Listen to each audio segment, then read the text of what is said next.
All right, well, why don't we get going, just because it's already 3 and it looks like a full agenda here. I will just so I see some new people on the call, so I'm just gonna call on you. Please just introduce yourself and tell us quickly where you're from, and we'll go through whoever's on the call. So Grace, why don't we start, because you are in my top left. Oh, yay! I'm Grace Farwell, and I'm the Homeless Services Coordinator with the South Bay Cities COG. Fantastic, thank you. Mr. LaRock? Good afternoon, everybody. John LaRock, City of Torrance Community Services. Lori? Hi, Lori Jacobs, and I work with Grace at the COG. Great. Terry? Newsteader? Yes. I'm Terry Newsteader, League of Women Voters of the Beach Cities, and representing the state for homelessness and housing. Fantastic. Thanks for being here. Helen? Hi, everyone. I'm Helen Chin. I work for the City of Culver City as the assistant to the city manager on homelessness. Fantastic. Jeannie? Hi, everyone. I'm Jeannie Naughton with City of Rolling Hills Estates in the Community Development Department. Great. Alex? Hey, Alex Monteiro, the Hawthorne City Councilman. Fantastic. Jeff? Jeff Newman, Caltrans District 7, External Affairs, and also coordinator for homelessness efforts in our district. Thank you. Thank you. And good afternoon. Good afternoon to you. Sherry? Hey, Weaver Harbor Interface Services, Director of Programs. Great. George? George Chen, Torrance City Councilman, just very interested in how to address this topic. Great. Janet? Hi, Janet Turner with Congressman Ted Lieu. Jasmine? Hi, everyone. I'm Jasmine. I'm the program manager of our outreach team at PATH. Fantastic. Jackie?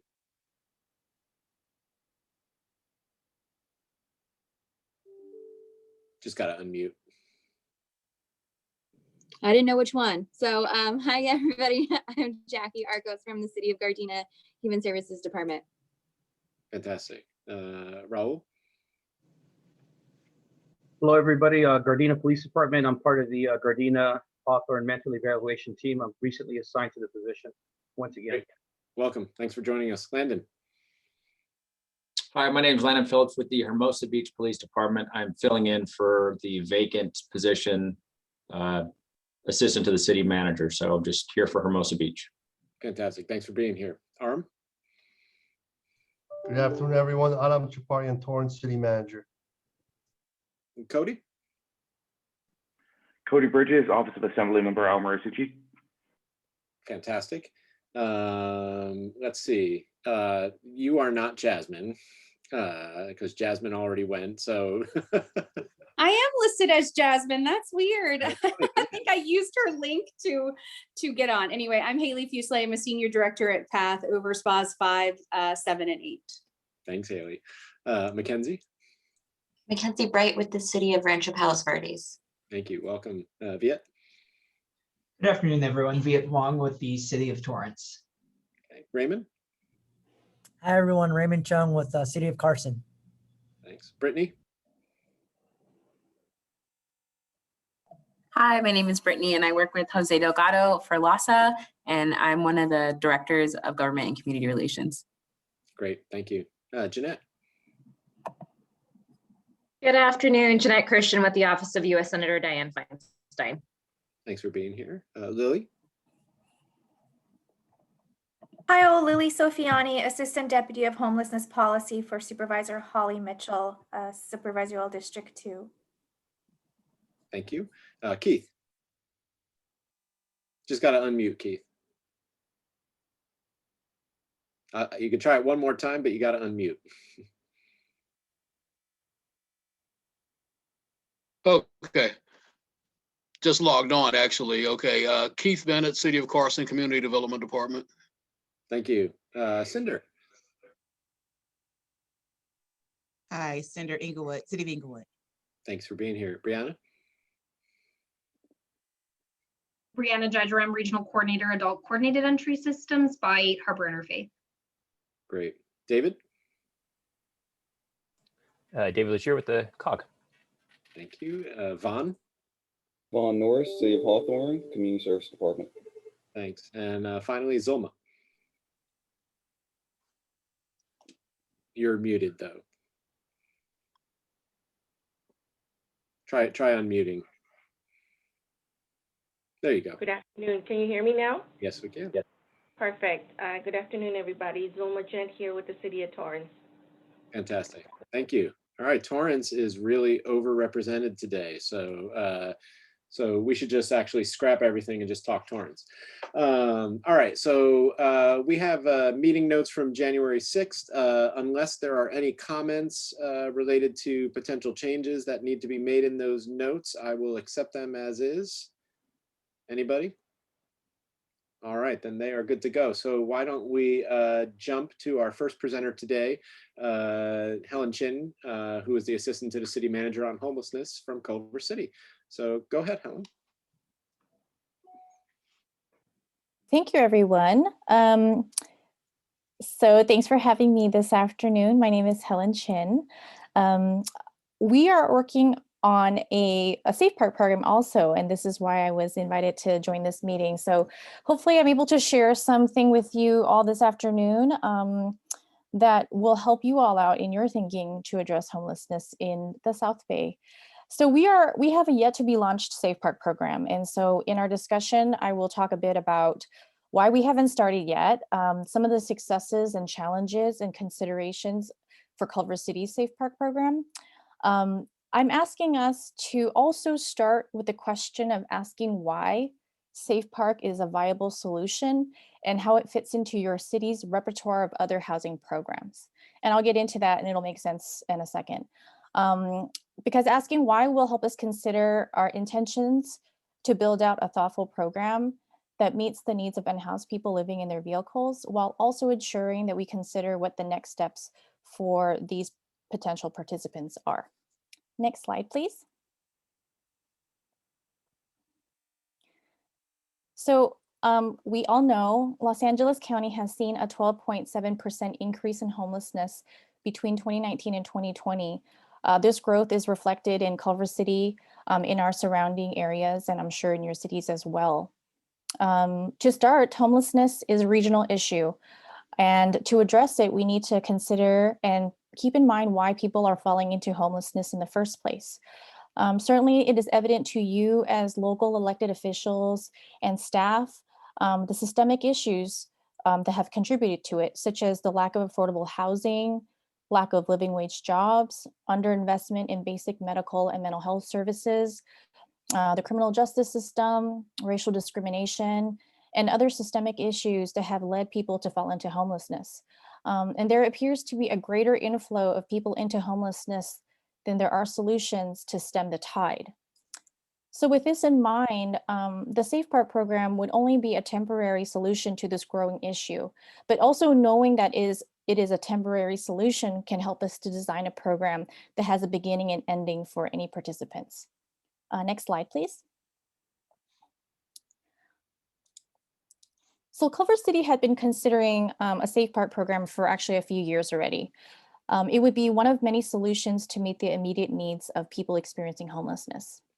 The COVID-19 pandemic really compelled us to accelerate the consideration and approval process to launch one. So we had been thinking about it for a while, and our council, as part of the pandemic response, asked us to proceed with designing one out.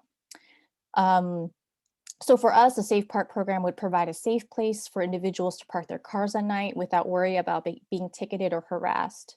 It would also allow people to access services through our St. Joseph's Outreach program and amenities such as restrooms and hand washing stations. And in essence, it would allow people to find some stability while living in their cars. Next slide, please. Since Safe Park is part of our city's plan to combat and prevent homelessness, adopted by the council in 2018, the council approval process went really smoothly. For the report to the council, we considered city-owned sites and sites identified through our winter shelter site study.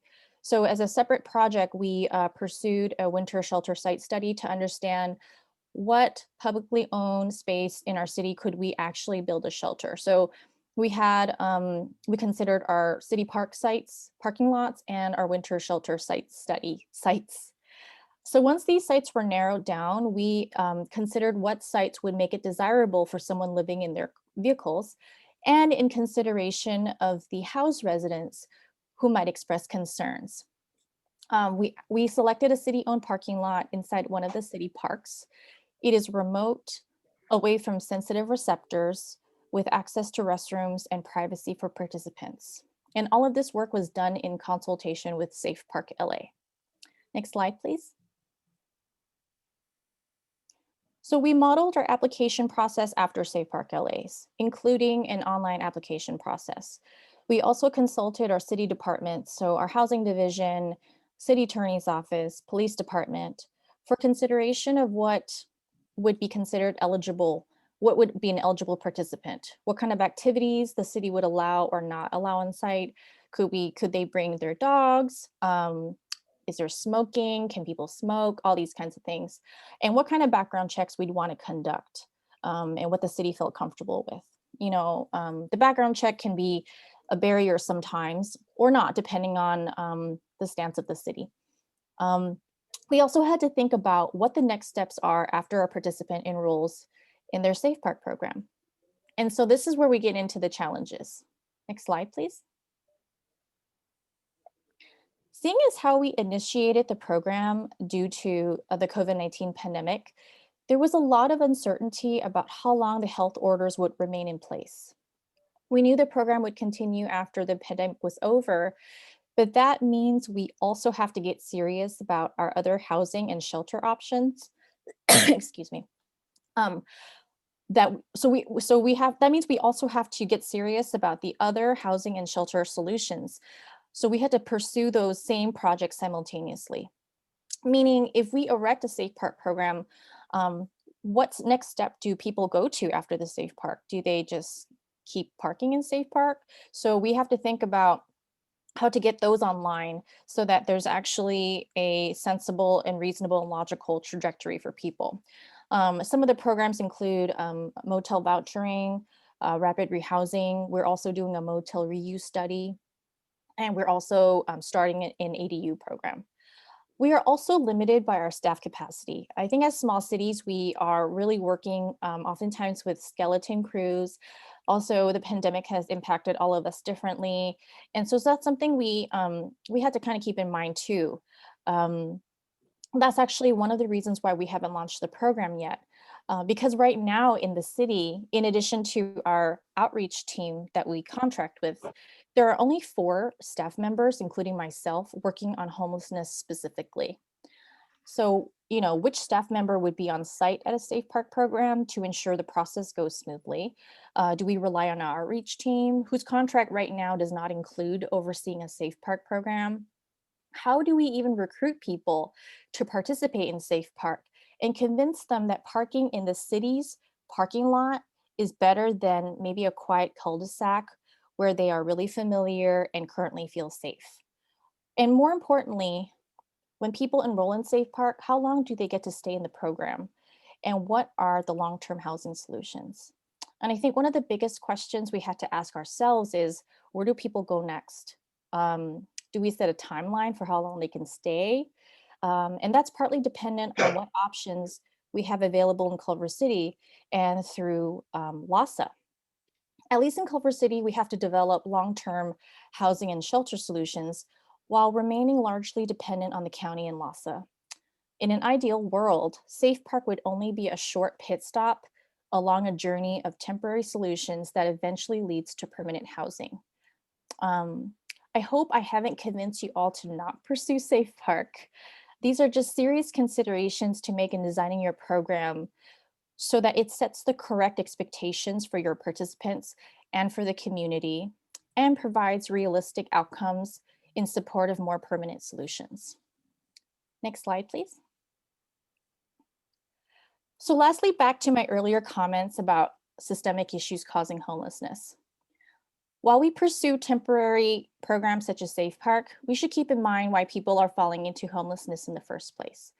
Are there things we can do locally to address this regional issue? Can there be more collaboration and support from the county, from LAHSA?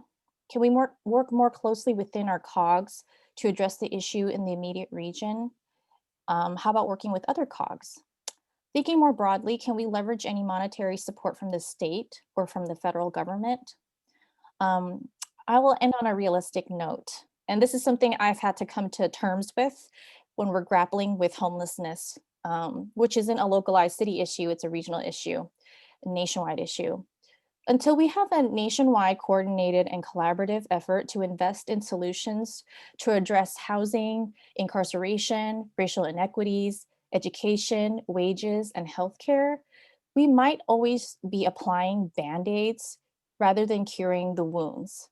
And the sooner we start to see homelessness as a symptom of interlocked systems failures, rather than the failure of people experiencing homelessness, the sooner our solutions will start to prioritize the people living in their cars, in tents, on the streets, and experiencing housing and food insecurity.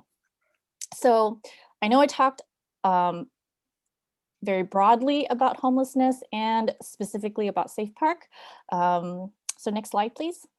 I'm going to end there, but leave it open for questions because I talked about a lot of things, but those were the, that's the thinking consideration that we've had to make as we are moving forward with our program, but thinking broadly about how Safe Park can actually be a real solution for people. Great. Well, thank you, Helen.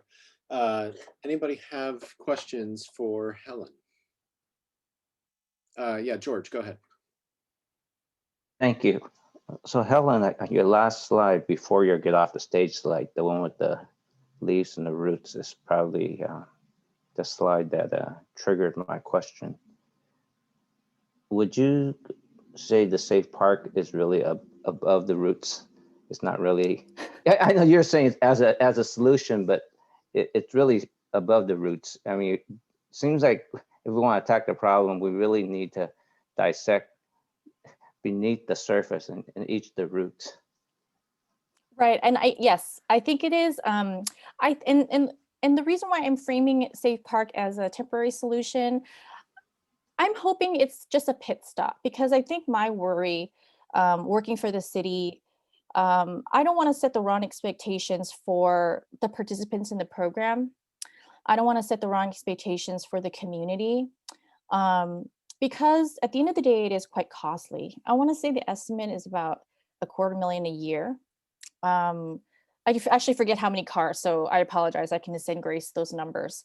But I think we need to have a beginning and an end, meaning if someone who is newly homeless living in their cars, there needs to be an exit plan so they don't end up just staying in their cars. And so the way that I'm thinking about it in Culver City is, you know, they can have a flexible end date perhaps, but we need to work aggressively on what a long-term, what the next steps are. And that's something that they work with their case manager on.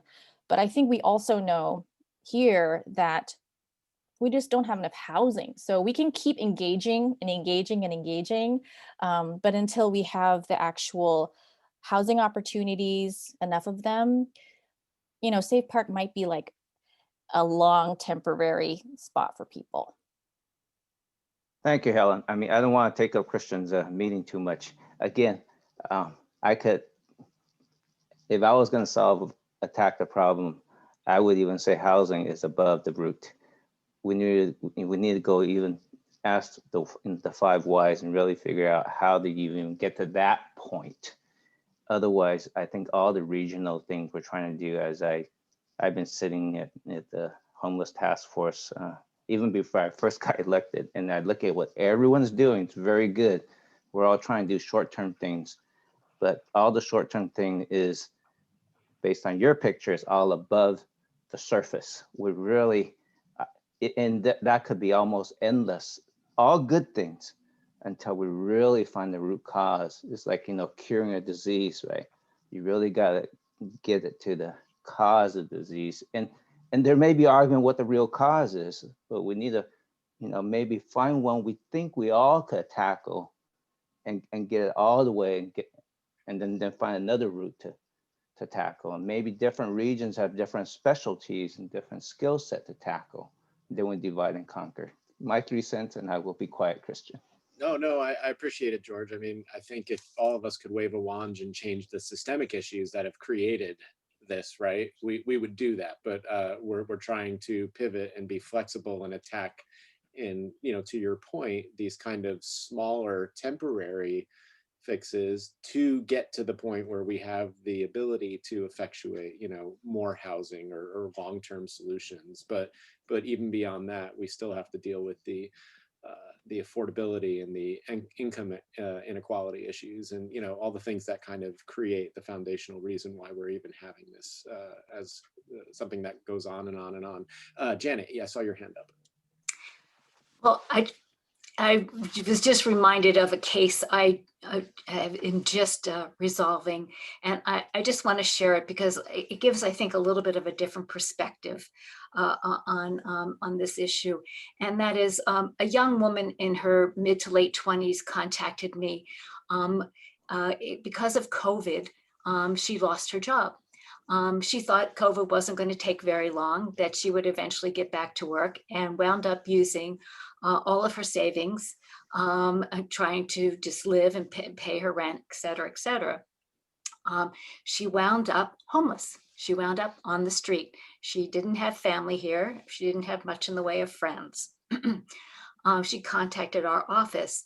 We sent her to Safe Park. Safe Park was able to connect her to a resource where she could get a job.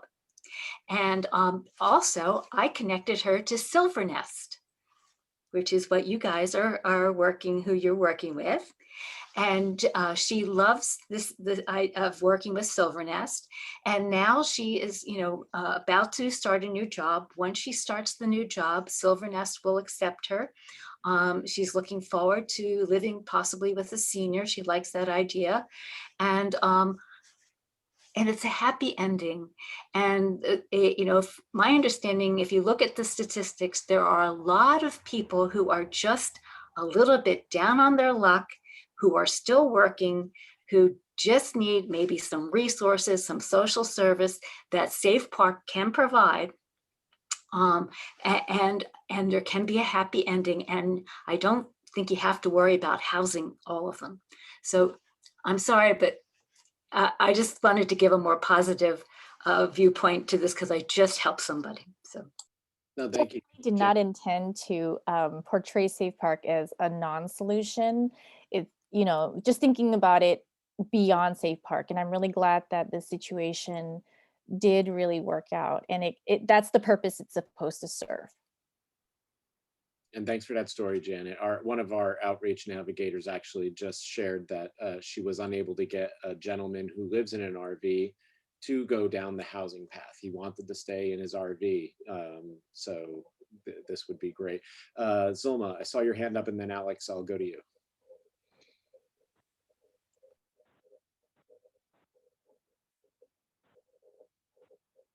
Zulma? All right, Alex, let's go to you. We'll pop back to Zulma. Thanks, Christian. Quick question, Ms. Helen. How did you deal with the nightly security? Did Culver City Police Department provide, or you brought some outside security? We haven't started, but we are going to contract with an outside security agency. All right. And then how did the community react? So our community, so we did select a location that's actually quite removed from the community, knowing that the community may react. The parking lot that we selected is quite far up inside one of our parks. It's up on a hill, and it's actually quite far away from any residential buildings. All right. Thank you. No problem. Okay, Zulma, we'll try you again. We can't hear you though. I see you're unmuted, but I don't know if one of you're logged in 3 times. Maybe one of the other ones, if you unmute those, it'll work.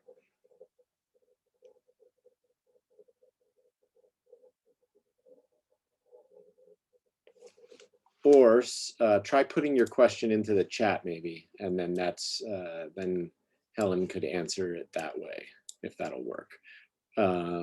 Okay, any other questions? Yeah.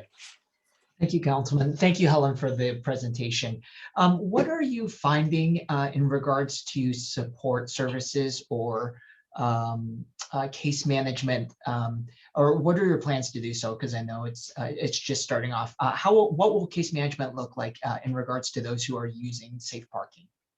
So we currently contract with St. Joseph Center for our Culver City specific outreach team to supplement the LASA outreach. And we would connect the people at the Safe Park to the to our outreach team. So I think it's the folks who would enroll would, as part of the agreement to participate, would work with St. Joseph's for case management. And St. Joseph's is our lead CES agency, so they would then have access to the host of programs through LASA. Thank you. You're welcome. Grace? Thank you. So Helen, you thank you for the presentation. And then you mentioned roughly about $250,000 a year to run this type of a program. And then you weren't sure right now on what the number of vehicles that are there, but what all does that include? And also what funding sources are you using? Okay, I saw the eye roll. We would probably have to make a council request, maybe from the general fund.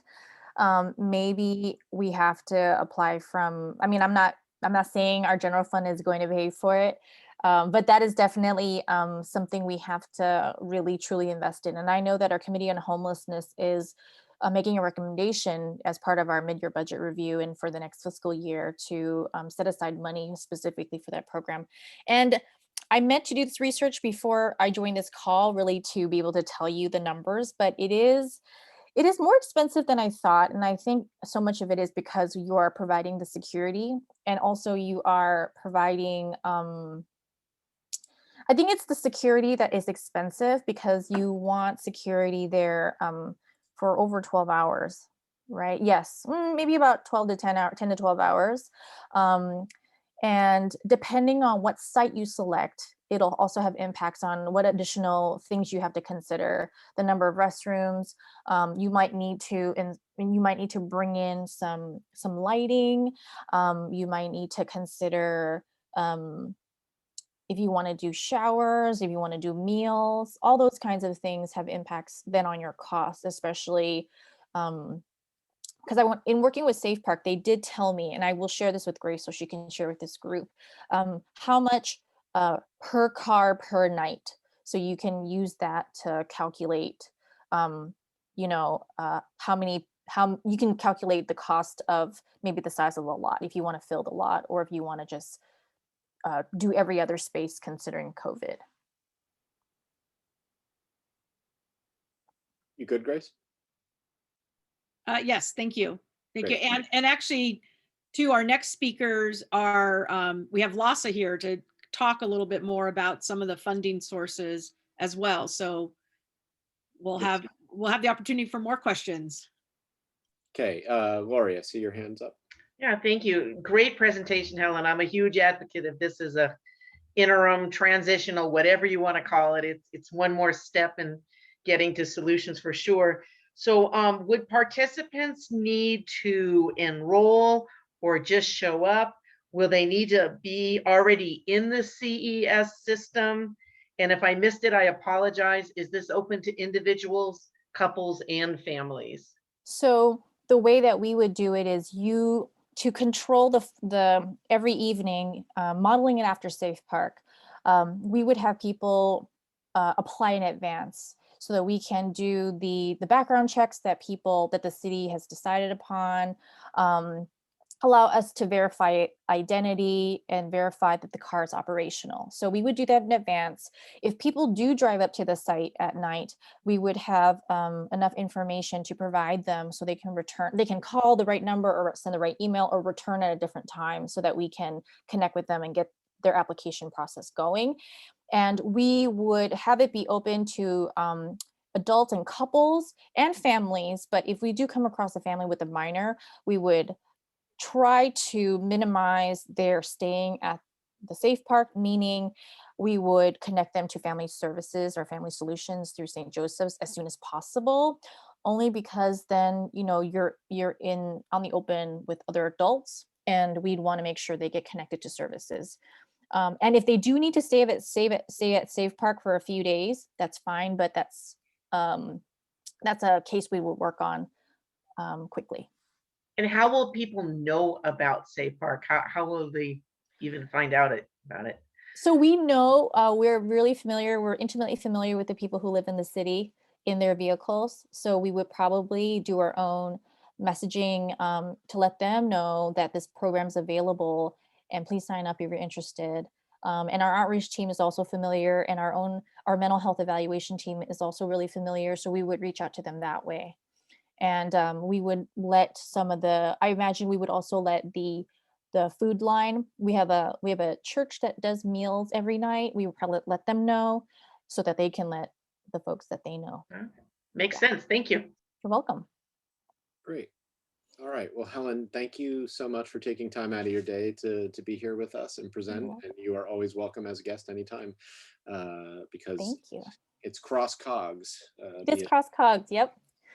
So thank you again for being here. And if anybody has follow-up questions, your contact info, again, just drop it into the chat window for anyone in case they want to follow up with. Okay, will do. Thank you for having me.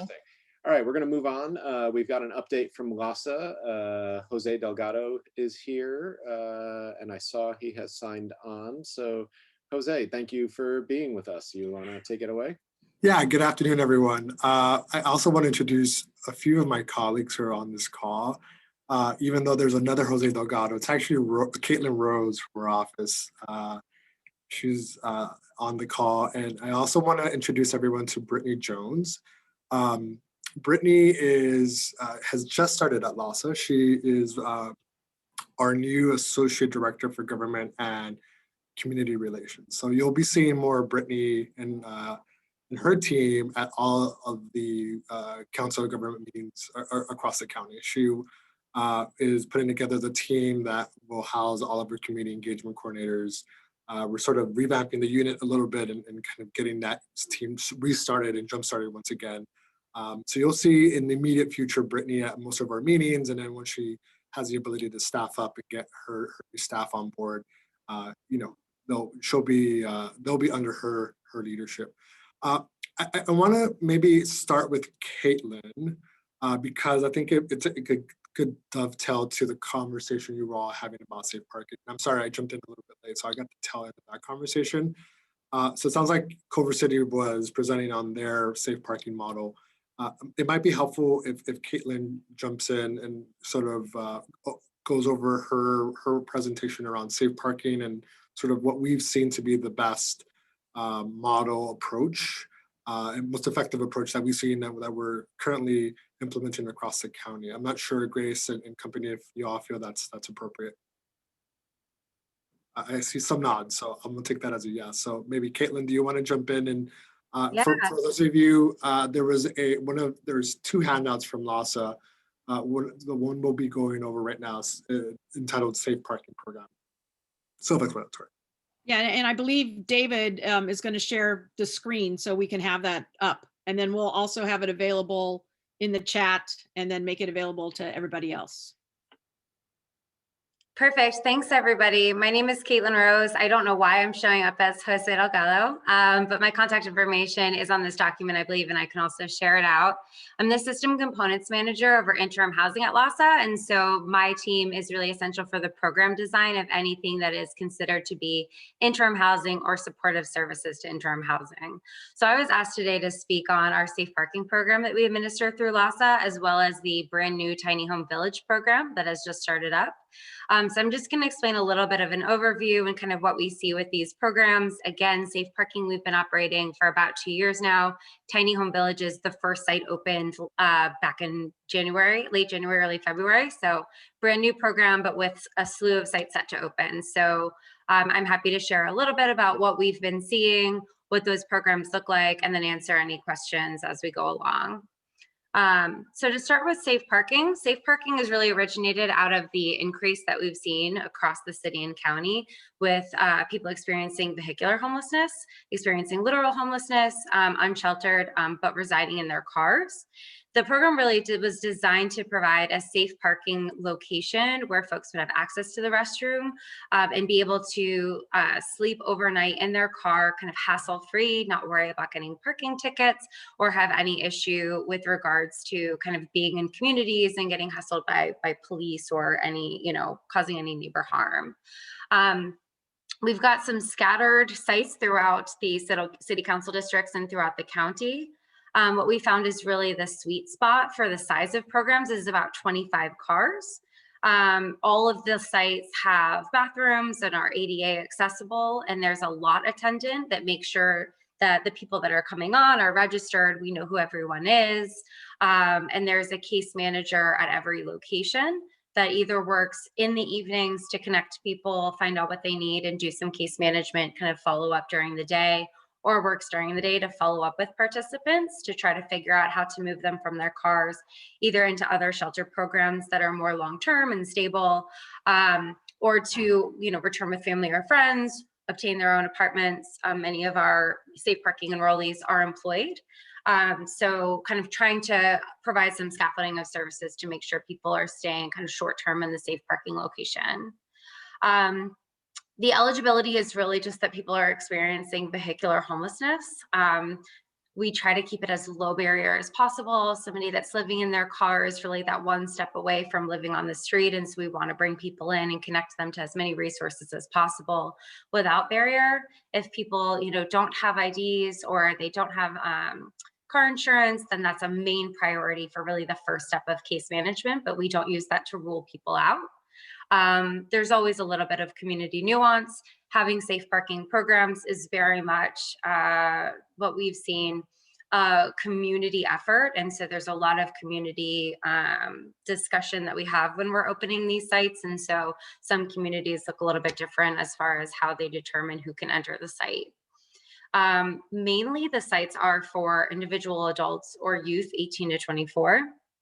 There are some sites that serve families, but obviously the main priority for a family living in their vehicle is to connect them to a crisis housing or a motel as quickly as possible, just to really, be mindful of the experience of a young person, a child living in a vehicle. There's also some sites that can serve RVs. There's not as many, and there's been a lot of discussions about RV safe parking. There's some nuances there about kind of sewage and hookups and black water waste and things like that. So that's a little bit more complicated, and we don't have any formal RV safe parking programs now. It is something we're looking into, and for some RVs, we are able to accommodate at some of our sites. I think something that's also helpful to note is that with our safe parking programs right now, they're all only operating in the evenings. And so participants come, usually the lots open around 6 or 7, and they're able to stay overnight, and they leave the lot around 6 or 7 a.m. It's usually a 12 to 14-hour program. So there's been a lot of questions about where do participants go at that time. Most often they're going to work, they're maybe going to friends or community houses, to be able to, stay safe and stay out in the community. But these are not 24-hour programs. And so they're funded as such, really just with the services being offered in the evening. Our safe parking programs are typically funded by a variety of sources because it's been very much an interest in different city council districts that we have used quite a bit of city funds, but we have used a combination also of state and federal funds just to be able to leverage the costs associated with the programs. And that cost rate per night is $30 per space per night. The way that LAHSA contracts is we look at really the cost of providing services, and we try to look at how that would be divided per participant. So when I mentioned earlier that kind of the sweet spot for opening a safe parking program is around 25 spots, that's really looking at the costs of renting the porta potties, having a security guard on site, having a case manager. We found that 25 cars is really kind of our best practice there. So the $30 a night includes those general operating costs. There's some safe parking costs that are affiliated with startup.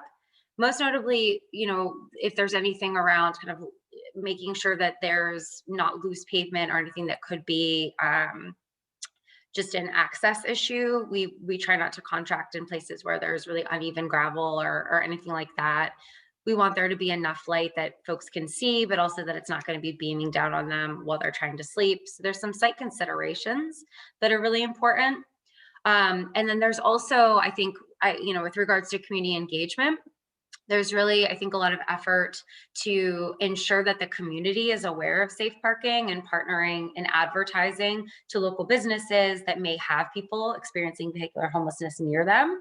And so there are some costs around how to advertise for that some of our providers have come up against. Although we have been using our partnerships with 211 and 311 to be able to advertise in the community where there are safe parking sites and how to connect folks. And that referral process for us has traditionally looked like advertising based on region, and the provider is given either a portal to submit kind of their information through or to call directly. And there's 24-hour access to be able to call, to be able to kind of just talk to somebody, hear what's going on, get connected to the program, and have them show up at night. Because this is only operating at night, we do have somebody who's on call for each program to be able to answer any questions during the day. So that's it for safe parking. I don't know if folks have questions or if you'd like me to move into tiny home villages, but I can pause for a minute just because I know that's a lot of information. If anyone has anything they'd like me to clarify. Anyone have a quick question before Caitlin moves on? Yeah, I do. This is Vaughn Norsey of Hawthorne. Yeah. I don't know if I missed it or not. Did you share locations that you're presently conducting safe parking or future potential areas that you're going to conduct safe parking at? I didn't share that. I can share the safe parking flyer in the chat. I just have to pull it up. We have, I think, 24 sites currently, and there's a few more sites that are set to open as a partnership with what's being called the City Roadmap, which is also the origination of the tiny home villages. So I didn't offer that, but I can. I can do that once we transition to Jose, so I can dig that up for you. I would just add that is the majority of these city-funded programs are just in fact that they're general fund funded by the City of Los Angeles, specifically for their city council districts. Grace? So part of my lead-in for asking Lassa to be here was to ask if there were any funds that were going to be available in the future for some of our cities, because I think we have a couple of our cities who might be interested in doing a safe parking type program. And through the innovation funds from Measure H, we have a certain amount that could really be used as startup funds. But with Helen Chin telling us it's about $250,000 a year for their program that they're doing, I mean, we definitely don't have those kinds of funds to even fund a year for a safe parking program.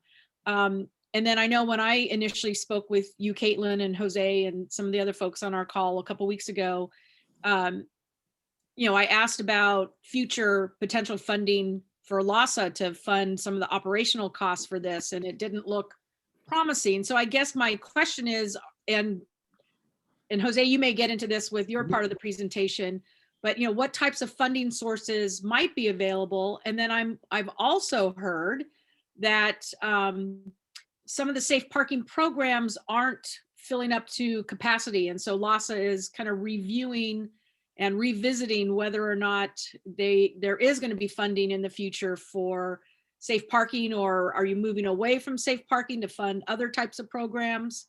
So that's those are all my questions, all loaded into one. Yeah, no, that's great. It's a lot to unpack, but let me see if I can delicately pull this apart a little bit. I can touch on the funding piece that's not on my document. So there will be, as you know, the Measure H budgeting process, it's currently underway. And again, because LASA is sort of it is a joint powers authority between the city and the county. Let me talk about the county, because the city obviously has no real relevance here. The county's Measure H budgeting process is currently sort of in its nascent stages. My understanding, and because we don't control the timeline, this is the way I understand it. There will be sort of a a first draft of the budget that will be released, sort of a draft budget that will be released by the Homeless Initiative team in early April. Then that will be open for a number of days for public comment.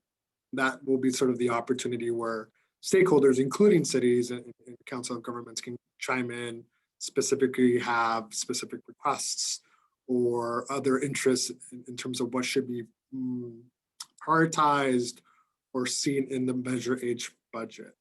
I would suggest that that would be sort of the first avenue that we can begin advocating, we being this group of people can begin advocating for specific safe parking programs in the South Bay area. Now, I would say that like in previous fiscal years, there have been pots of money for cities to undergo either planning processes or other things. So I think that those are, I don't know if that'll be part of the initial round of drafts, but I think that would be something that I could consider being part of some sort of funding opportunities for this particular program. I'll hold off on the state and the federal motions, legislative bills that contain some funding, because I think that that's a more lengthy conversation, and I want to make sure that Caitlin finishes her conversation.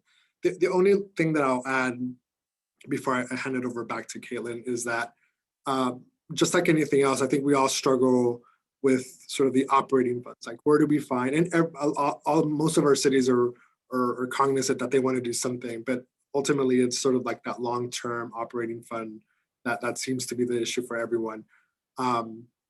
That's hopefully something I can address with my presentation. And finally, the second thing is ultimately a safe parking program is only as good as it connects people to ultimate, stable housing, right?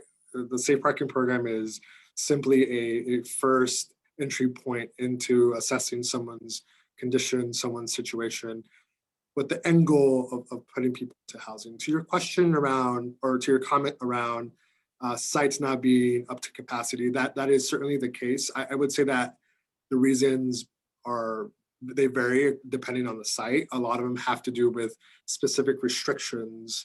For example, in the city of LA, there are a number of safe parking programs that have really interesting and tight restrictions around entry and exit of a site. A lot of folks who live in their vehicles perhaps work at night, and so they have they have odd hours, and so it makes it very difficult for them to enter a program and exit if a specific community has issues with entry and egress of a location. Other locations have more complicated reasons why they're not filling up, but they all vary in nature. It just depends on the situation. I would say that and I'll be very transparent, if it were up to LAHSA, we wouldn't have a safe parking program, because I think ultimately you get more bang from your buck with an actual shelter, like an interim housing location, than you do with an actual safe parking program. But nonetheless, we understand that it's a need and it's an interest from a lot of our stakeholders, a lot of our cities. And so we work towards creating and developing a program that we think does the best job at connecting people with ultimate housing on the back end. So I'll stop there. And then I don't know if anyone else has any additional questions for Caitlin. All right, well, why don't we, it's already 10 of, why don't we move on, Caitlin, go ahead. Sure, absolutely.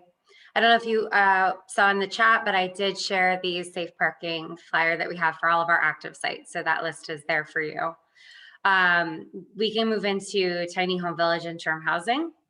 This is a very long name for pallet shelters. You may have heard this, it's been in the news. It's a really innovative opportunity coming out of Seattle, where a group of people have really looked at how to use essentially shipping containers. They're really easy modular structures that they pop up and put together.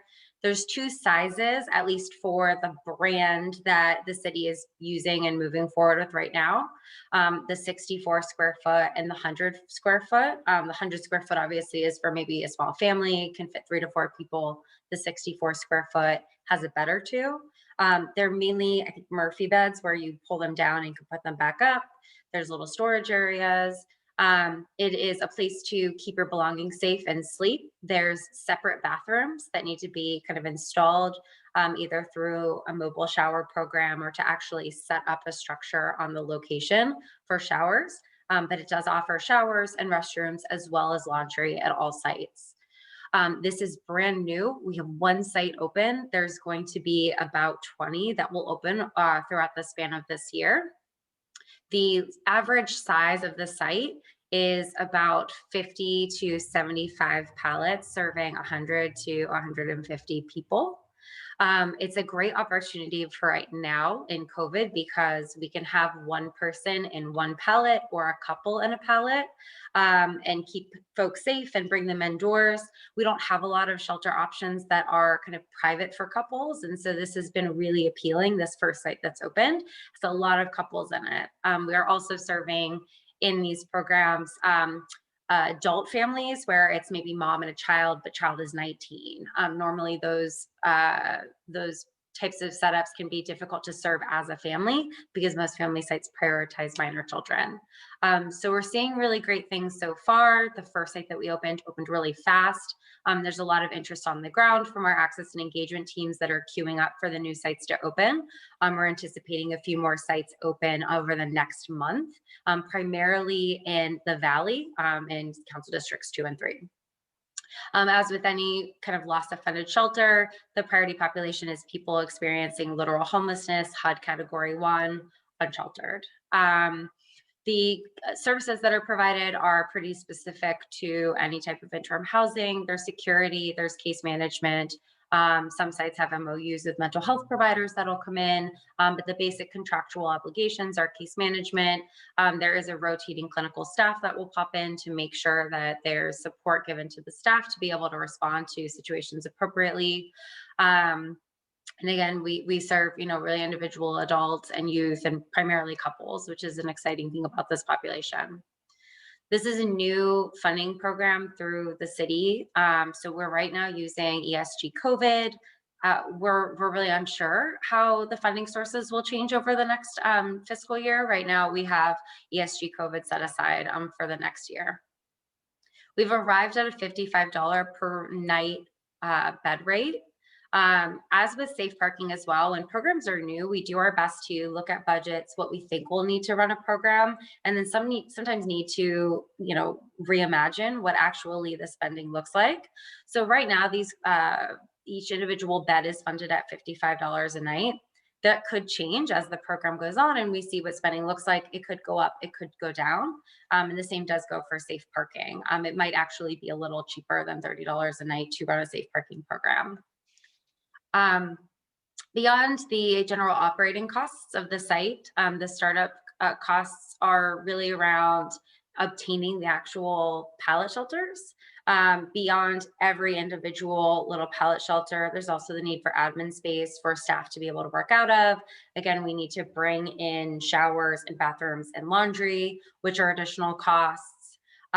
Anything around kind of the exterior perimeter, having fencing, electricity, lighting, pet areas, ways to just really build out the space.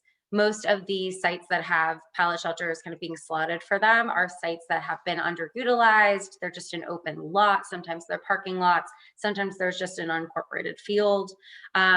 But anything about like leveling, locations, obviously, making sure the ground is not a slant would have an additional cost. And of course, there's electricity, plumbing, and also not listed here, but looped into FFE is Wi-Fi, which is very important for our programs to be able to adhere to our data entry systems and make sure that we're tracking the people that we're serving. So that's really it for tiny home villages. This is very new, I think a very exciting opportunity. I will say that the pallet shelter name that we've used for this program is coming out of Seattle. There is kind of a local group that has put together kind of their own version of tiny homes that is potentially a little bit more competitive in price. And so I'm happy to share that information if that's interesting as well. I don't know exactly how the costs break down per night based on what they have, but I have heard that there's a competitor to pallet shelters. So I'm happy to share that information if that's interesting. I think that would be great just for anybody who's considering it, because we do have a pallet shelter program here in the South Bay already. And so just in case some of the cities are looking at it, that would be helpful.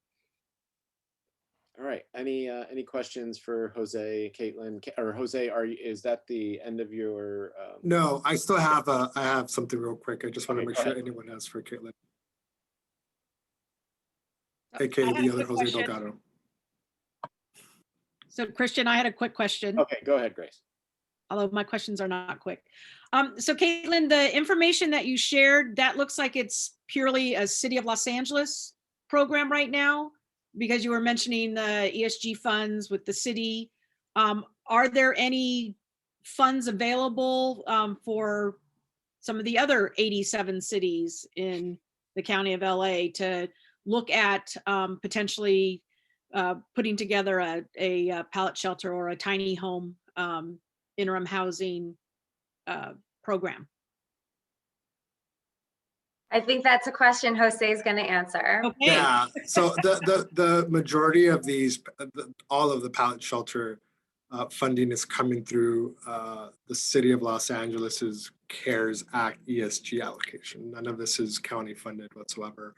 I would also note that this pallet shelter program has been sort of an interest and a focus of the city due to a number of competing priorities that the city is trying to meet as it pertains to, as I'm sure most of you have heard of Judge Carter, and he has had this direct impact with the city. And so they're now rushing to identify a number of different housing resources for multiple target goals across the city. And so pallet shelters is one of the tiny homes nomenclature is being used to help address that, in addition to a number of hotel sites that they're currently converting from Project Room Key to Home Key, in addition to other adaptable reuse sites that they've identified across the city.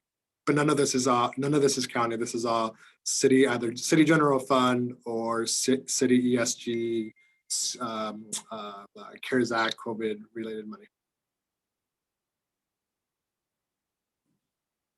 Okay. Great, thank you. All right. So Jose, go ahead. You can finish your. Great. So I've already mentioned the county, and again, I sort of urge you to think about or just be mindful and be vigilant once that Measure H draft budget comes out, because I think that's the opportunity for the COGS as a whole, as a unit, to really advocate for some of the things that are priorities for the COGS and specifically for the regional COGS. I think that'll be very important and an opportunity for folks to weigh in on some of the stuff. So I'll quickly jump in because I know I think I saw Jeanette on the call, so maybe she's already gone over some of the federal stimulus package, but it looks like the $5 billion in homelessness assistance funding currently in that package is now with the Senate. And so the Senate is now weighing whether or not how far they want to modify, take the bill that the House passed. I will say that in its current form, the bill does have that $5 billion in homeless assistance grant. And unlike the CARES Act, which used a ESG formula to allocate all of their funding, their homeless related funding, this time around, they're now, the Congress's or the House bill writers have decided that they want to use the Home Investment Partnership Program, or the HOME formula, to allocate funding, this $5 billion in homeless assistance funding across the city. I know a number of the South Bay cities receive home funding, so if you are a home funding recipient, you will certainly get some allocation for it.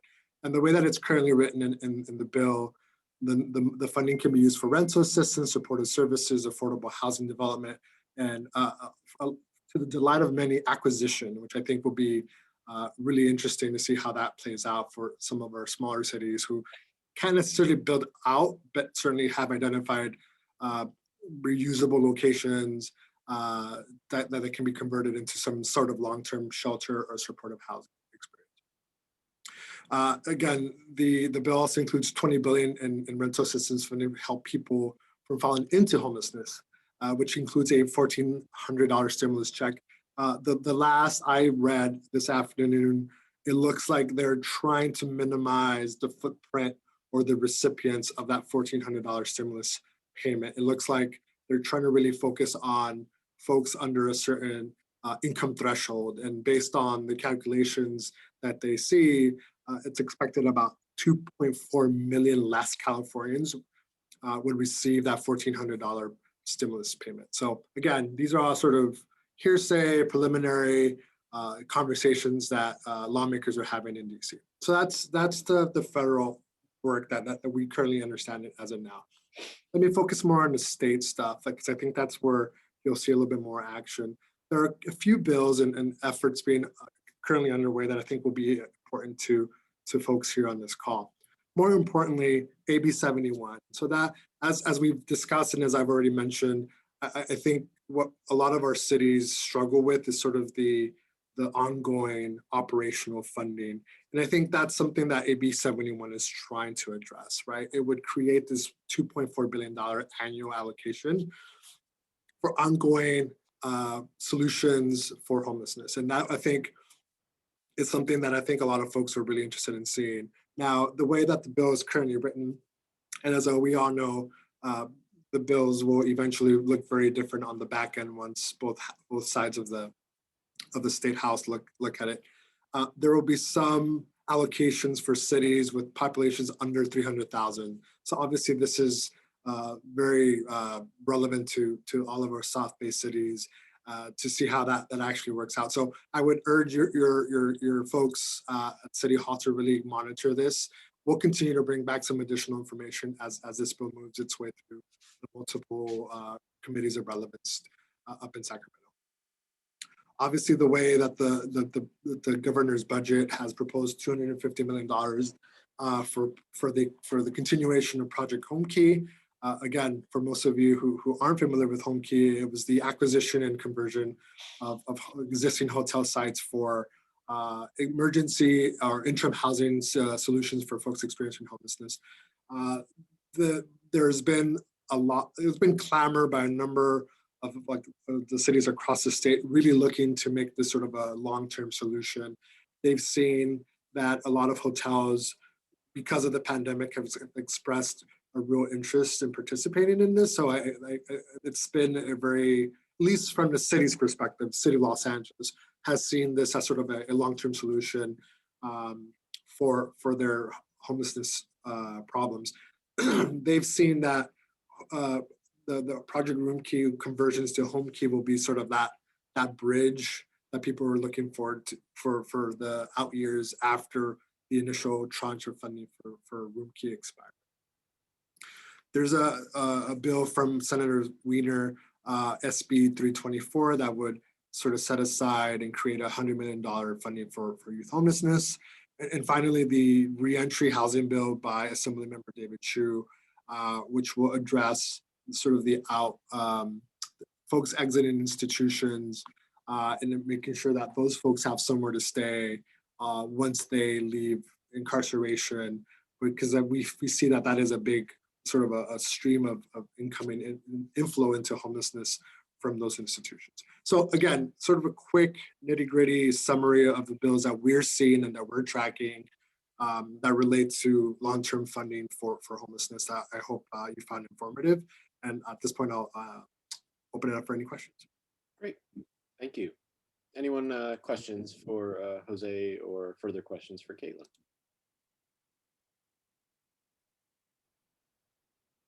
All right, well, it looks like you guys are off the hook. Thank you so much for taking time out of your day to come down and speak with us here. As always, you guys are always welcome to join us anytime. And I would also just say that, like I mentioned at the outset of my introductory remarks, Brittany will be sort of the constant presence moving forward. Obviously, I'll drop in occasionally on a number of these types of updates, or obviously Grace has my contact information. So anything that has to do with legislation, bills, both at the State House and in DC, please let me know. I'd be more than happy to be sort of a continued source of information for you all. Fantastic. Thank you both. Thanks for having us. Thank you, I'll everyone. drop my info in the chat. Perfect. All right, let's move on to Haley and Grace for discussion on innovation funds and the launch of a client aid program. Okay, well, I will kick it off and then I'll turn over a little bit to Haley for some more explanation. So with, as I'm hoping you all remember, the COG received innovation funds. We put out a call for projects over a year ago. And then we were doing some region-wide programs. One was our Home Share South Bay, which we've presented on. We did education and training at the last task force meeting. And now we are ready to launch our client aid program. And so a lot of this came about because we had received kind of questions and queries from our cities about how to access some funds that could be available, like to maybe pay for a motel room before somebody has a housing interview or a job interview, something along those lines. So we have worked together on putting together this program. I've talked with Manhattan Beach about this. I've talked with Torrance about this. This has been presented to our city managers meetings in January and February. And so as a result, now what's happening is this chunk of money, we have approximately $123,000 that can be used for different types of activities. So, and the funds are available on a first come, first served basis through the end of May.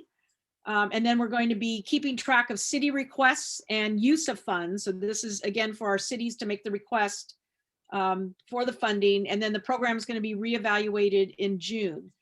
And so we're asking cities to identify one contact person to funnel the requests to the COG, basically me, my email address, and then I'll in turn work with PATH. And then we have a financial aid request form as well. So the money can be used for the following. So rental assistance or prevention. And I realize that there are some of our service providers do have some prevention funds that haven't been used because of the eviction moratorium, but we do have this available that can be up to $2,000 per person for back pay of rent so that we can prevent any evictions, or it can be used for moving expenses to get a client into more affordable housing. It also can be used for motel stays prior to employment, housing, or medical appointment for a maximum of 3 nights. And it can also be used for to pay a mental health or substance use treatment facility fee, or to transport an individual to get into that facility location. There's also a law enforcement emergency fund. And so Haley's going to explain that in a little bit more depth can't even talk, a little more in depth. So Haley, I'm going to flip it over to you right now to cover that aspect of it. Hi, everyone. We wanted to kind of take a portion of this money for the law enforcement in our cities for overnight or weekend emergencies for individuals that are over 65, pregnant females, or school-age children. Because I know it's very hard. There's actually no place to call because the emergency shelters have decreased their beds, and sometimes you can't get people in and all that kind of stuff. So what we'd like to do is, if this is enticing to your police department, you would meet with Courtney and I. We're going to find a hotel in your city, and we're going to arrange this. It would be the same thing, maximum 3 nights, so that if you see them on a Friday night, they can get all the way through the weekend. And then we would just ask that you, again, link up to services, either through the direct contact, LA Hop, if it's already been done, and all that kind of stuff. So we really wanted your police to have that emergency access for individuals that I think sometimes not only tear at our heartstrings, but also there really doesn't feel like there's anything for.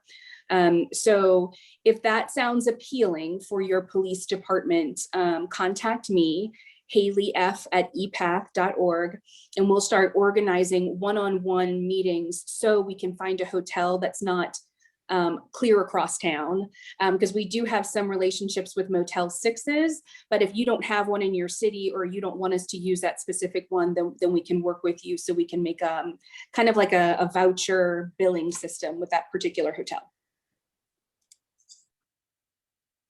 Okay, and then also what I'll be sending out an email to all of our city contacts, my city contacts, our COG city contacts that work on homelessness issues. So I'll be sending this out tomorrow along with what the financial aid request form. And then, and so the funds are available right now, and it is, it will be a reimbursement program. So we'll be working with PATH on that. And actually, this is a copy of what the financial assistance referral form looks like. And then we are planning on scheduling a like a Q&A or an FAQ type training within the next couple of weeks. And then that way, if you have any questions on how to access the financial aid or want more information on what's eligible, then you'll be able to get your questions answered at that time. So Haley, do you want to just walk through the financial aid? Where'd the form go? David, come back. You want to just quickly walk through the Sure, financial aid? sure. Thanks. So I'm hoping that this can be of assistance. I know that your city staff are getting all kinds of calls and sometimes walk-ins. So this is brief, but it will lead us to hopefully more information when the service provider speaks with them. So again, everything is pretty basic, what they're asking for. If there's an other, I don't see Grace denying anything, but we would probably need to ask for her approval with the other.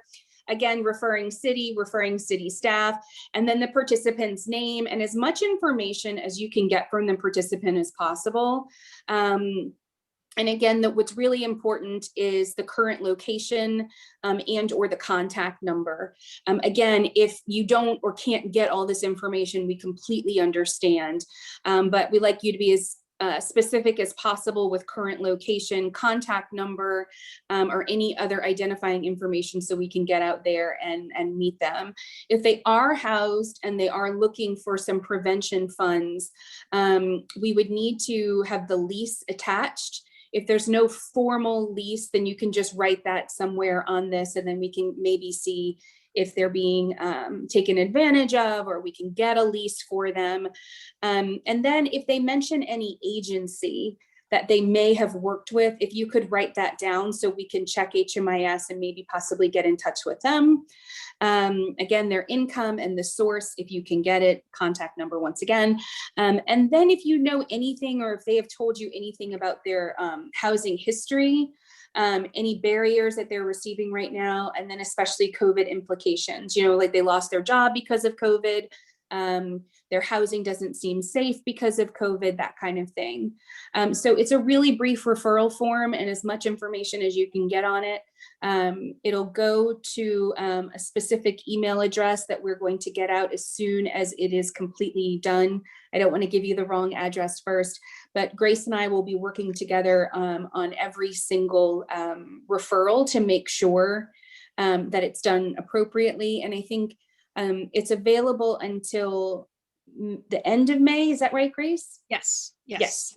And then reevaluating, because, you know, like if XYZ city is the one that's using all the money, we've got to try to make it a little bit more judicious across all of our cities in the South Bay.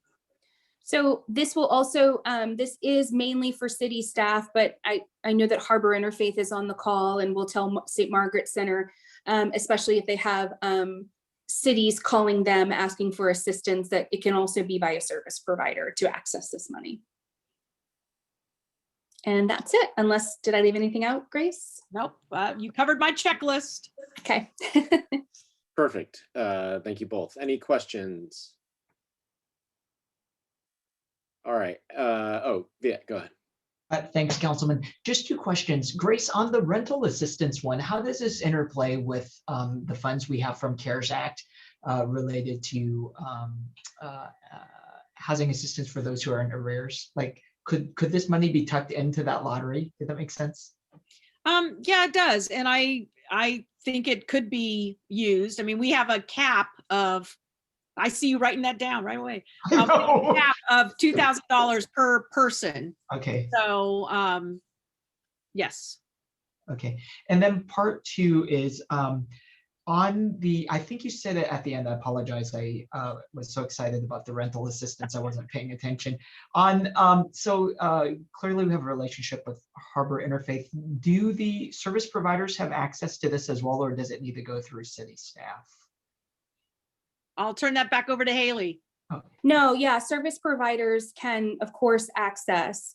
I think that Harbor Interfaith is probably in the same boat as us, where we've got a small reduction in rapid rehousing. And so we're hoping that really this can help subsidize some of those individuals. It's not a huge amount of money, but whatever we can do to help anybody. So yes, it doesn't need to come directly from city staff. Oh, I see Lori too. Yes, hi, Lori. Yes, service providers can access. Thank you, Haley. Anyone else?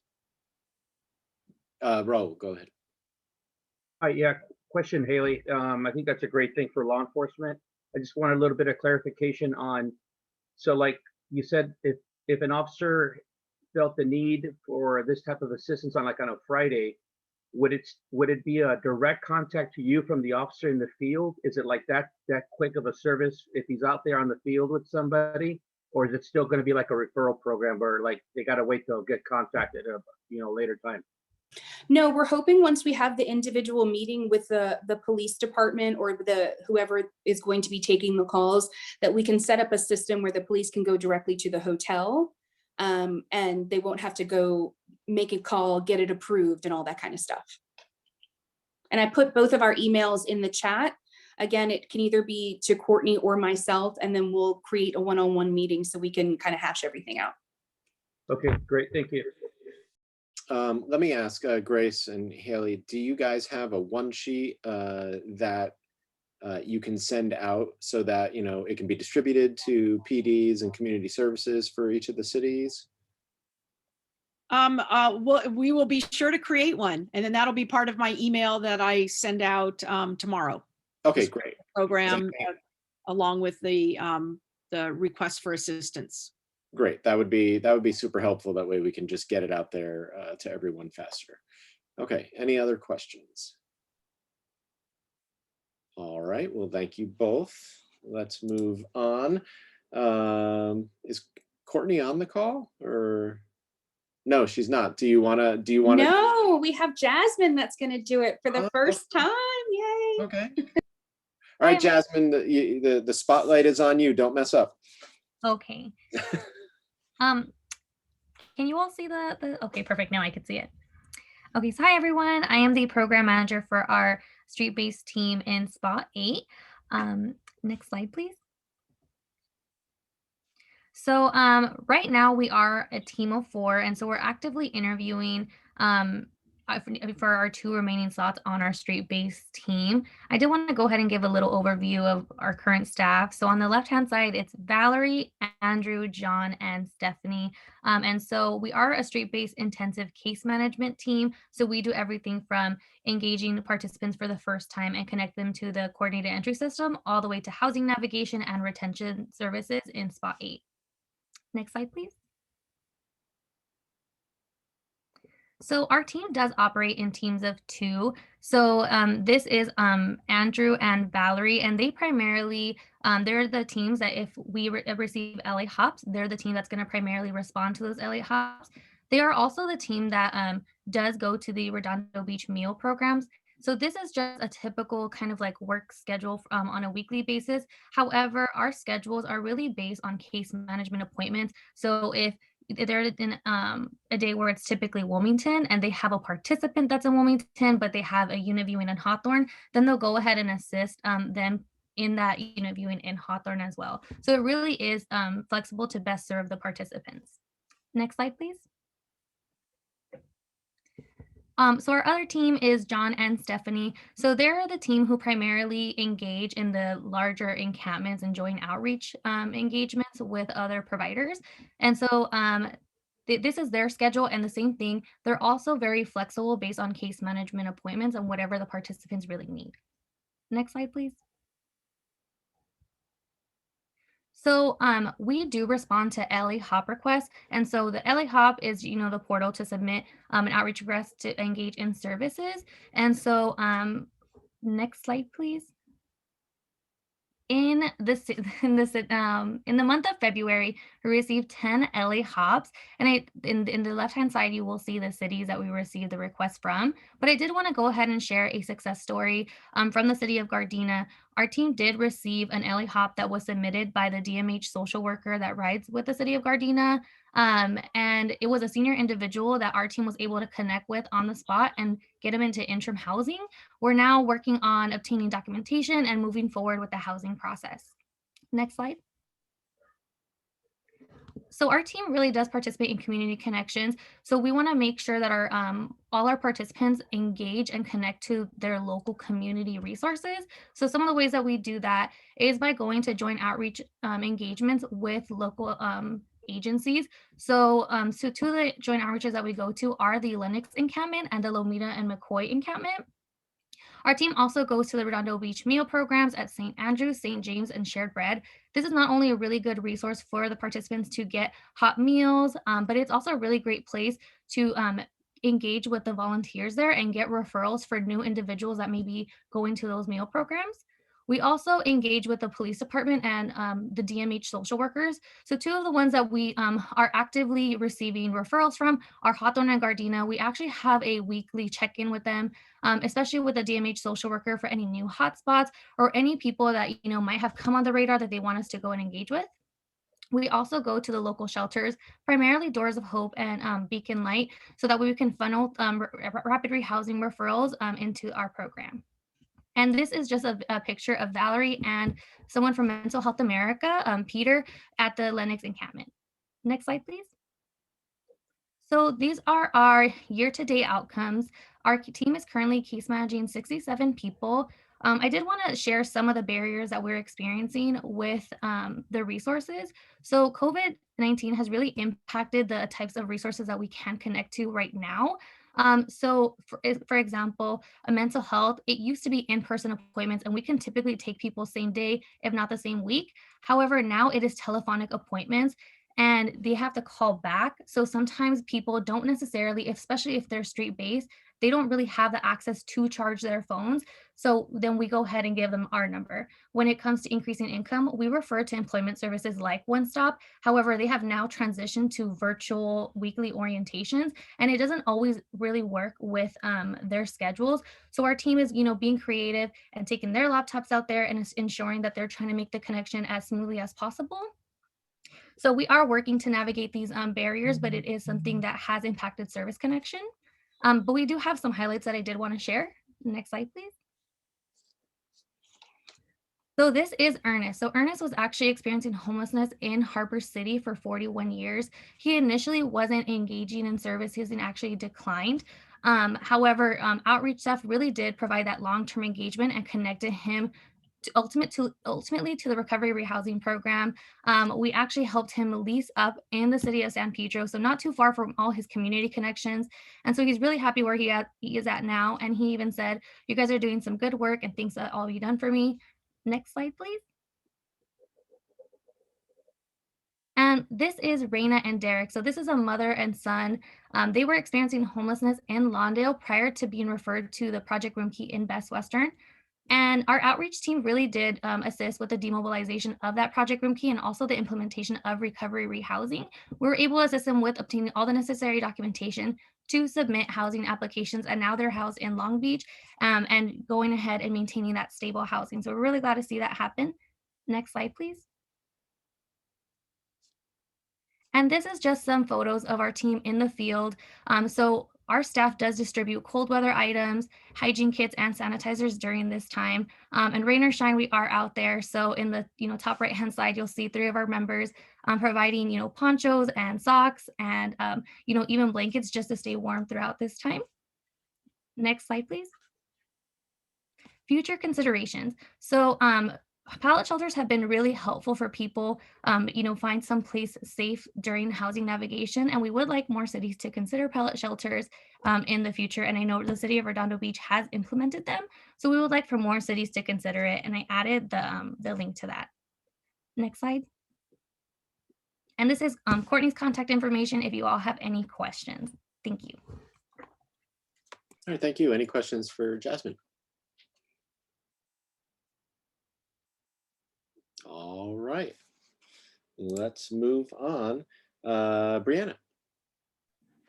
Good afternoon, everyone. So I'll have some updates and then I'm going to pass it to Sherry Weaver for some of our shelter updates, but I'll give some programmatic updates within the coordinated entry system. So recovery rehousing, recovery bridge housing was mentioned by Jasmine from PATH. Harbor Interfaith is also a provider for recovery rehousing, and currently we are at capacity in that program, working to permanently house all of our folks in that program. We've been able to house 9 folks in the last 2 months through the program as we navigate hiring for the program and et cetera. So it's been really a wonderful opportunity to get folks into housing quickly. Prevention was mentioned a couple of times as it relates to the pandemic and people maintaining housing. And so we continue to ensure folks are connected to any needed legal services. That's really our first point for folks, is screening them and then making an immediate referral to Legal Aid Foundation, because there are so many in Spot 8. Legal Aid Foundation of Los Angeles is our legal partner. And so it's really important for the folks that we serve to understand what their rights are as tenants and what they're mandated to pay and et cetera. So those are some of the things that we're doing through prevention, and then connecting them with any existing rental assistance programs in cities, at the county level, at the city level, any kind of, depending upon where they're living, what might be accessible to them in their community. And then we do have some new programs in SPY 8. So the first one I want to touch on is the fact that we are officially partnered with the City of Torrance as of April 1st, 2021. And so we have an outreach housing navigator located in the City of Torrance. Her name is also Valerie Hernandez. She is on the call today. I don't know if she wants to turn her camera on wherever she is and say hi, but she started there about a month ago and is working with Torrance Police Department, city staff. So she's, Valerie, your name is Zulma down there in the corner, but if you want to say hi. That's so funny. Good afternoon, everybody. My name is Valerie Hernandez, Harbor Interfaith, Outreach Housing Navigator for the City of Torrance. Thanks, Valerie. And so, yeah, Valerie has been doing great work just getting to know the city, getting to know the geography, getting to know the folks that are in need of services there and connecting them as quickly as possible. And so we look forward to our continued partnership with the City of Torrance. Safe parking was mentioned quite a bit on this call today. And so we did actually have 2 safe parking programs open in SPY 8 on the 1st, both of which are in the city of LA, one in Harbor Gateway off the 110 in Hamilton and one in San Pedro off 7th and Beacon. The one in Harbor Gateway is run by WLCAC in conjunction with Council District 15, and the one in San Pedro is run by Volunteers of America in conjunction with Council District 15. And so not quite, I haven't received any feedback yet, but I'm sure we will in terms of how they're doing and getting those slots filled. Each site has 25 slots. So that's a new program to us here in Spot 8. We hadn't had any safe parking programs here prior to that. We also recently held, as CES lead agency, held a homeless services provider training. So we have a lot of new homeless services providers, as I mentioned, VOA and WLCAC are relatively new to Spot 8.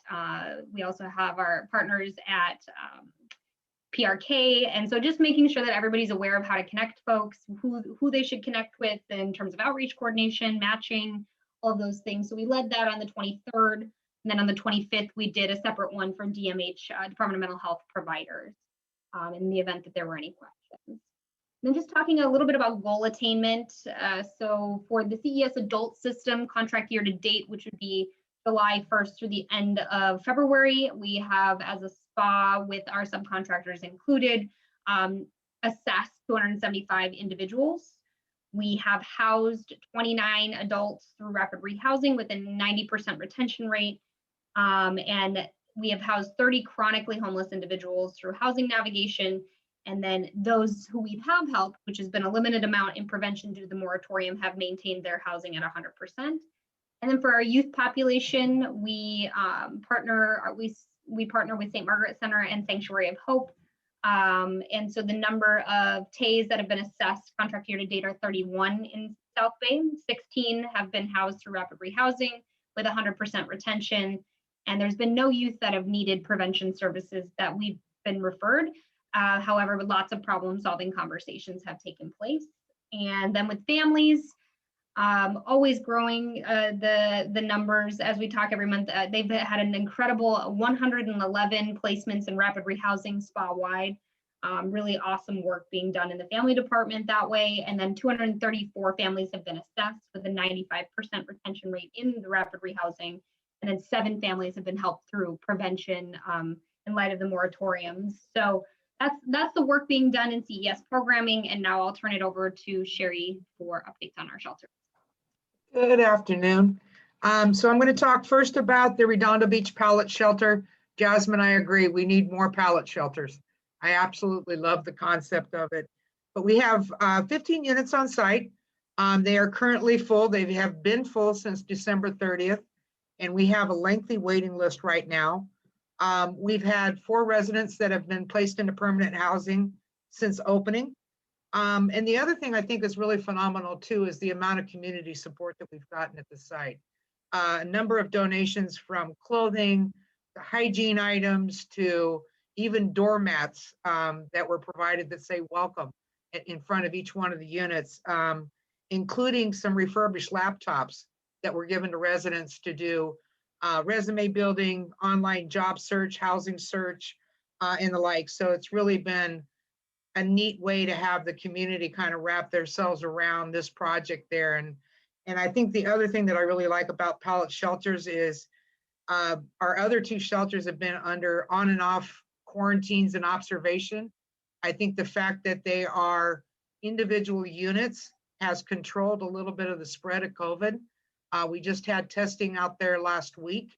And so far, which is our goal this year, is to be negative across the board on all these COVID testing. So that's the pallet shelter.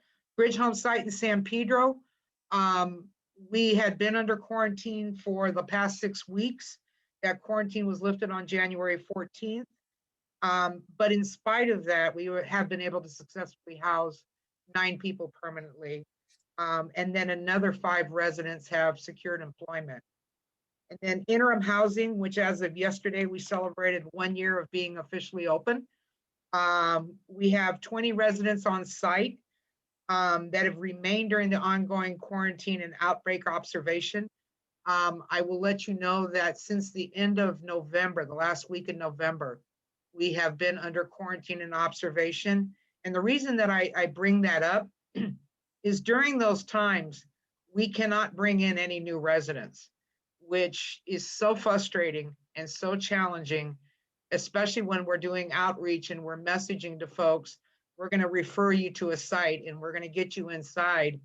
Literally this past week, we were lifted off to observation on Friday. So we had a whole 24 hours that we were off observation and back on by Sunday due to the fact that one of the residents came up with a positive test during a recent visit to the hospital. So it's frustrating, but nonetheless, the work continues. So for our on-site residents, we have had 6 permanent housing placements in the month of January and February. So again, you know, we are working very closely with the recovery rehousing slots that we have to get folks placed. One of the really neat things that we were able to do on February the 8th is we were the first COVID vaccine site. So one of the things that Department of Public Health is doing is rolling out vaccination opportunities for people experiencing homelessness. The priority has been given to those at 65 plus, so usual tiering, whether they're homeless or not. And what we were able to do is host it here at our 8th Street site. And they were for residents from either our ABH site, our interim housing site, our Project Room Key site at Sunrise Hotel, our family shelter, our transitional housing shelter, and they actually went out and did street outreach around the post office for anybody that was 65 plus. On the first day alone, we were able to get 21 people vaccinated, which is amazing. We also, once they got to a point where they had vaccinated everybody that was interested that was 65 plus, we were able to give another 10 residents the opportunity to get their first shot. So they are coming back out. this coming Monday. Again, we'll be focusing on the 65 plus, but I was informed by the Department of Public Health that in addition to the second shots that they'll be giving for the first round of folks that came through, they have vaccines that are set to expire and they don't want to lose them. So they're going to open it up for any of people experiencing homelessness, and client-facing staff between the ages of 18 to 64 will have that opportunity to get vaccinated. So that is this Monday, March the 8th. And I think it's exciting because I think we're playing our part in building herd immunity. We're giving a lot of education and understanding for those that have heard all the rumors or have fear or anxiety about getting the vaccine. And there's actually been an awful lot of interest for our shelter residents to come and get vaccinated. I didn't sense any hesitation at all. So we're looking forward to having our next site here on Monday. That's it. Great. Any questions for Brianna or Sherry? All right, thanks guys. Appreciate you being here. Grace, I see that Lieutenant Windman is next on the schedule here, but I don't think he is on the line.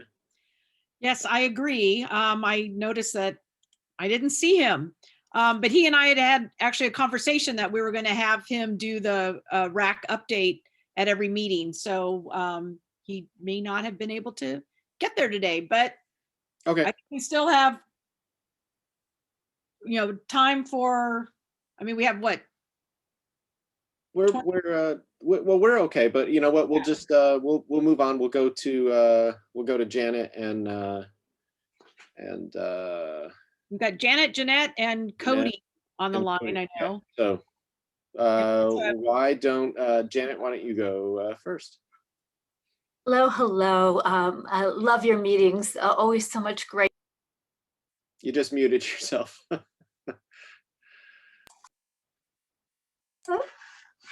There we go. Hello, everyone. So Jose Delgado gave a great deal of my report, which was good, so I don't have to take too much time. But one of the things I don't think he mentioned, which I think you're all going to be pleased about, is that in the American Rescue Bill, Section 4102 would provide $5 billion for new Section 8 housing vouchers. Woohoo! We haven't had any of those in a long time, huh? Those would be primarily for persons who are homeless. So, and I don't know to what great extent he talked about the fact that there's $26 billion for emergency rental assistance to help ensure struggling families continue to have a safe place to live during this pandemic. So as you know, that passed the House, and we're just waiting on pins and needles for it to pass the Senate. Look forward to being able to tell you more about that next time. That's all for me. Great. Well, then why don't we go to the Senate side of the equation and hear from Jeanette. Yeah, thanks, Christian. Hi, everyone. Jeanette Christian with Senator Feinstein's office. Jose did hint at some of the conversations that the Senate's having right now. I know if you're on my email list, I might have told you that the earliest we could talk about a Senate vote would be today, and obviously it wasn't today. So I think we can talk a little bit more, as Janet hinted, about the next relief bill when they vote tomorrow, and we'll have a lot more details. I think it's kind of hard to share what we might see pass when, as you know, things in DC move very quickly and they don't always go according to plan. So I'll have more information to you as soon as we know it. I can send in the one pagers as I get them, especially when it regards to housing and homelessness. So hopefully the vote is tomorrow. I know we all need that, and all our communities need a relief bill as soon as possible. One thing I don't know if Jose mentioned is that there was an executive order a few weeks ago, and FEMA is now going to reimburse 100% of the cost for the state and local governments for the public assistance programs. And it was including non-congregate shelters for people experiencing homelessness. And this is basically how Project Roomkey was funded. It was supposed to be, it was previously a 75% cost share, and Senator Feinstein sent 2 letters one to President Trump and one to President Biden for 100% of the cost share. And right now, I know LA County is exploring what that looks like for cities and counties to get this up front. It'd be a lot more easy to build out Project Room Key funding if you have it up front versus having cities and counties be reimbursed by FEMA later, because we know that doesn't always go well. And a few bills that will be introduced, I can talk a little bit more about next time, is the Affordable Housing Redevelopment Act. And that was another neighborhood restabilization program that authorizes $1.5 billion in grants to state and local governments to purchase blighted or vacant buildings to be used for homeless shelters. So I can talk a little bit more of it when it gets reintroduced, but as we know, everyone's kind of busy with the relief package and nominations. So bill introductions will be coming in the next few months when some of that committee stuff slows down. But thanks. If you have any questions, let me know. Okay, let's go to Cody, and then we'll open it up to questions. Thanks, Christian. Like the federal side, Jose did a great job on sharing the big bills on the state side as well. So I just have one new bill for you. That's 8B 1372, the right to temporary shelter. Assemblymember Morisucci introduced this a couple weeks ago.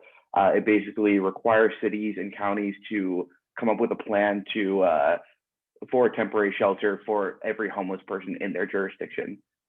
And if a person has been looking for temporary shelter for more than 3 nights in a row, then they will also be provided with job assistance or a rent subsidy, so that they'll be able to have some sort of temporary shelter in the meantime. I don't have a fact sheet yet, so I'm just gonna send you all the link to the bill so you can look at the language yourself. If you have any questions or want to provide any input, we're still really early in on the process. It's only been read the first time on the floor, so there's a lot of time for amendments, and we're more than happy to collaborate with you all. Great. All right. Any questions for Janet, Jeanette, or Cody? I think just one quick thing, just a quick plug. Happy to see that, we will be getting some more HUD funding for Section 8. That is truly exciting because it's been like a desert out here for housing resources. But I think one thing that needs to be kind of reevaluated is HUD VASH, which is for our veterans. There's been a lot of focus on housing our homeless veterans, but they've been chronically homeless and honorably discharged. So even some of the project-based vouchers at permanent supportive housing are not able to fill their units, where we have veterans that are just generally homeless and a lot of those that have the other than honorable discharge. So finding ways and resources to maybe target them for HUD VASH moving forward. Great. Thanks for pointing that out, Sherry. All right. COG updates. Grace? Or Lori? Okay, and also too, we do have Lily Sofiani from Supervisor's office and Jennifer Lamarque. Jennifer are here. Sorry, that was totally my bad. I just don't care about the county anymore, right? No. Wait, read the chat messages I send you, Christian. See, I'm paying attention to what people are saying, not the chat. So why don't we go Jennifer and then Lily? Thanks, Christian. Good afternoon, everyone. Glad to be here and hear all these really positive updates. It's really inspiring. And I just wanted to say that I know the homeless court was mentioned briefly, but Supervisor Hahn's a huge supporter of this model. She's visited Redondo. She thinks it's very innovative. We know how successful it's been, and she'd really like to see it expand in her district. And we are in conversations with a couple cities currently. And I just wanted to put it out there that any city that's interested in looking into this, please let us know, and we can help find the funding and help facilitate. So please, let's talk about it if you're interested. And thank you to the cities that are looking into it. And I think I'll just leave it at that for now, unless anybody has any questions. Great. And I'll just piggyback on what Jennifer said. We did have one of our larger cities come and visit Homeless Court last week. So if anybody wants to come visit it, we do it once a month on a Wednesday morning. Just reach out to myself directly or anybody, City Attorney Webb, and we'll get you connected so that you can come and observe and see how wonderful it is. Okay, Lily. Or did Lily sign off? Sorry. Oh, there she is. Okay. But she is dark, so she might not actually still be with us. So, all right. Any questions for Jennifer before we move on? All right. Seeing none. Okay, COG, let's go back to COG updates. Go ahead, Grace. Okay. Well, Christian, you want to do the GA update? Sure. So You have everybody, you see, I don't normally use a background, but today I am. I'm shamelessly promoting the COG General Assembly, which is going to be on March 18th. It's a full day long General Assembly, virtual, right? So you can do it from the comfort of your home or car or wherever it is you have a device. We're doing it a little bit differently this year, aside from the virtual aspect. The theme is very broad. It's intersections, and the reason why as I'm curating it, the reason why I chose intersections is because, as all of you know who are involved in government at some level, that all the issues and sectors that we try to solve on a daily basis intersect with each other, and it creates a very complicated space to navigate. And so our speakers in the morning are doing kind of like TED-like talks, if you will, and they're each covering different areas: economic development, homelessness, public safety, public health, transportation, mobility, housing, affordability, economic development, and technology. And then our afternoon is going to be 3 panels. The first panel will be comprised of the morning speakers to kind of talk about those natural intersections in an organic conversation. And then we have a panel about talking about the intersections between the public and the private sector, and how that relationship can be beneficial to us here in government. And then our final panel is talking about that the intersections between state and local government. So it's going to be a full day. It is free, so anyone can sign up. And if you want information, Grace can send out a flyer to you all. This is not just for people like yourselves. It is for anybody, so residents, anybody, any NGOs, businesses, you name it. So anybody is invited to participate, and I just say send it out to everybody. So that's all I got. Go ahead, Grace. Okay, and I'm actually going to put the link to the flyer in the chat box as soon as okay. Oh, there we go. All right, let me do that real quick. And then the other thing I wanted to share on kind of overall COG news is, I think throughout our meetings, Jackie has talked about our South Bay fiber network and how we are making the connection with our cities and everything else. So every year, the American City and County Magazine has this Crown Communities Award for municipal and county governments that have implemented innovative, impactful projects over the preceding 18 months. And the COG is a recipient of one of the 2020 Crown Community Awards. So for our South Bay Fiber Network. So we're really excited about this. So had to share that good information. And then the other 2 things I wanted to mention is at our last meeting in January, Lori did our education and training module 101, and we appreciate all the feedback that we got from folks on the call. And we basically have finalized all of the customizations for our cities with city-specific slides. And so we're just kind of reviewing it one more time to make sure that we have all of our T's are crossed and our I's are dotted and everything else. And then we'll be getting it out to all of our city contacts. We did have the opportunity to do the training for the city of Torrance and got some feedback from their city staff through their homeless, what do you call it? Your homeless response team that the city has started. So we're really excited about that. And then our goal is ultimately to have the cities provide the training to your staff. But if you prefer, we are more than happy to come out and help train, and we can bring in any of our service providers, Harbor Interfaith, PATH, to help us with the training. So we're happy to do that. And then the other thing I want to let our cities know that, you know, from time to time, I know that an item related to homelessness is on the agenda for a city council meeting. And so if you could let the COG know when such an item is going to be presented to city council, because we are happy to attend that meeting and support our city staff and our cities in any way that we can related to homelessness issues. So, and that is it from my report. All right. So let's see. I guess that's it. We are adjourning until May 5th. Hope to see you all on the 18th for the General Assembly. Great. Thank you all. All right. Take care, everyone.